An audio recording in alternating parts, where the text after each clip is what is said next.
As the title not so subtly hints, Alien Earth Episode 6 The Fly is all about transformation, metamorphosis, mutation, and just the right amount of body horror to make you squirm in your seat. After last week's flashback detour, the show drops us back on the island with some extra context on Cavalier's role in the crash. And let's be honest, nothing screams looming disaster like a ticking corporate clock counting down to when human-alien hybrids get paraded out for profit.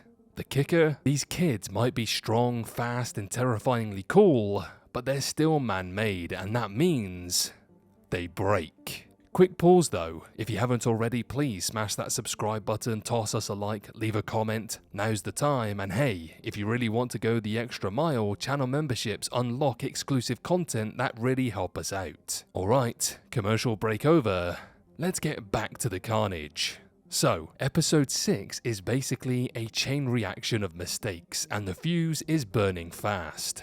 Cavalier barely leaves the island for a few hours before, boom, chaos erupts. Meanwhile, Kirsch, our cold-as-ice synth, just watches it all unravel like he's taking notes for a dissertation on how to lose a science project in 10 days. His detached commentary is chilling, and you just know he'll be central to how the violence escalates from here. That said, it's not all doom and gloom on the island. Cavalier's face-off with Yutani is a juicy little side dish. Their conversation reminds us that while Prodigy and Cavalier have hogged the spotlight, the wider world is still spinning. Yutani's motives, her hunger for the aliens, are fascinating, especially when you see Cavalier puffing his chest convinced he's the puppet master. Spoiler, he's not. And the contrast with Kirsch, who chooses to sit back and watch instead of meddling, is razor sharp. Kirsch's endgame, still murky. Maybe he's just a scientist playing God, treating the xenomorph's evolution like the world's most dangerous science fair project. And in true alien fashion, fate versus coincidence blurs until everything feels both inevitable and way too convenient. Take Isaac for instance. Of course, he's the one trapped with the creatures that feed on tech, not flesh. Of course, Arthur's firing happens exactly when it makes him reckless enough to go into the lab alone. Of course, Slightly swoops in to take advantage of the situation and nibs his memory erasure. That domino knocks Wendy off balance, shakes her faith with Prodigy, and cracks open the perfect escape route for Hermit. It's almost funny how orchestrated it all feels, except people keep dying, so maybe funny isn't the right word.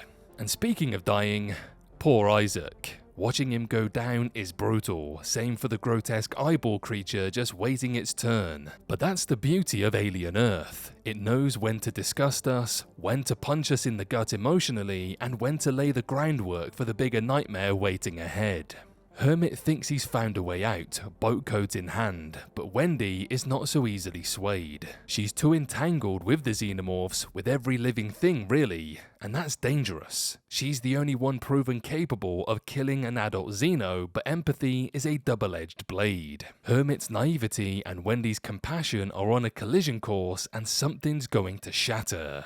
After the slow burn in episode 5, the Fly rockets the story forward and suddenly we're sprinting toward the finale. Wendy is clearly being set up as the emotional and moral heart of the show. Her connection to the xenomorphs, her ability to see them as more than monsters. Whether that saves her or damns her is the real question. With 2 episodes left, the hybrids are restless, the humans are crumbling, and the lab is one big powder keg with a xenomorph-shaped fuse. Place your bets because when this all blows, it's going to be messy. And I don't just mean the gore, though yeah, expect buckets of that too. So buckle up, because if Alien Earth has been planting seeds since the beginning, the Fly just yanked them all into the sunlight, and trust me, what's about to bloom is going to be equal parts horrifying and magnificent. Evolution waits for no one, and neither do xenomorphs.